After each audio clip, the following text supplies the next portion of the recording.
Hello, আসসালামু আলাইকুম। আজকে আপনাদের খুবই সহজ পদ্ধতিতে পুডিং বানিয়ে দেখাবো।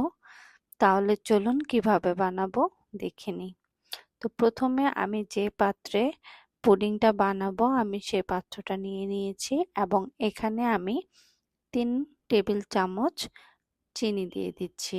আমি এই 3 টেবিল চামচ দিয়ে ক্যারামেল তৈরি করে নেব। তো আমি আর কোনো কিছু দিব না। এটা আস্তে আস্তে চুলায় আমি নাড়া দিতে থাকবো আর এটা সুন্দরভাবে ক্যারামেল হয়ে যাবে। তো আমি এটা ব্রাউন কালার হওয়ার আগ পর্যন্ত আমি এটা নাড়তে থাকবো ভালো করে। তো আমি এবার অন্য পাত্রে পুডিংটা রেডি করে ফেলবো। এখানে আমি 5টা ডিম নিয়েছি।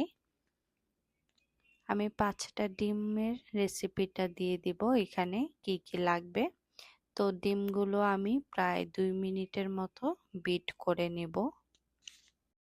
2 মিনিট বিট করা হয়ে গেলে আমি এখানে 1 ক্যান এভাপোরেট মিল্ক নিয়ে নিচ্ছি।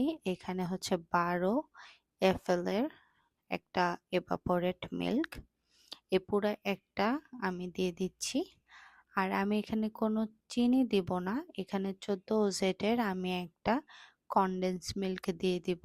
এটা একদম পারফেক্ট মেজারমেন্টের একটা পুডিং বলা হয়।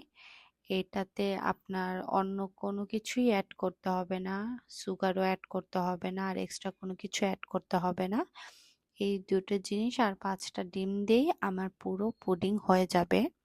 তো আমরা এই দুইটা জিনিস দিয়ে দেওয়ার পর আবার কিছুক্ষণ বিট করে নেব। বিট করা শেষ হয়ে গেলে আমরা যে পাত্রে ক্যারামেলটা বানিয়ে রেখেছিলাম সেই পাত্রে আমরা একটা ছাঁকনি দিয়ে ছেঁকে সেই বানানো যে পুডিংটা সেটা আমি ঢেলে দিব। ঢেলে দেওয়া শেষ হয়ে গেলে এবার আমি পাত্রটি একটি অ্যালুমিনিয়াম পেপার দিয়ে ঢেকে দিব। আপনারা যারা টিফিনের বক্সে ইউজ করবেন তাদের তো বক্সের জন্য আলাদা ঢাকনা থাকবেই, তো আপনারা সেই ঢাকনা দিয়ে ঢেকে দিতে পারবেন। এবার আমি নিচে আরেকটা ট্রে দিয়ে সেই ট্রেতে আমি পানি ঢেলে দিব আর এখানে আমি ওভেনে দিয়ে দিব। ওভেনে আমি 350 ফারেনহাইটে দিয়ে দিয়েছি 40 মিনিটের জন্য। আর 40 মিনিট পর আমি বের করে নিয়েছি। বের করার পর আমার পুডিংটা ঠিক এরকম হয়েছে আর খুবই সুন্দর হয়েছে। আপনারা তো দেখতেই পাচ্ছেন এটার টেক্সচারটা কেমন হয়েছে। আর এটা কিন্তু খেতেও খুব ভালো হয়েছে।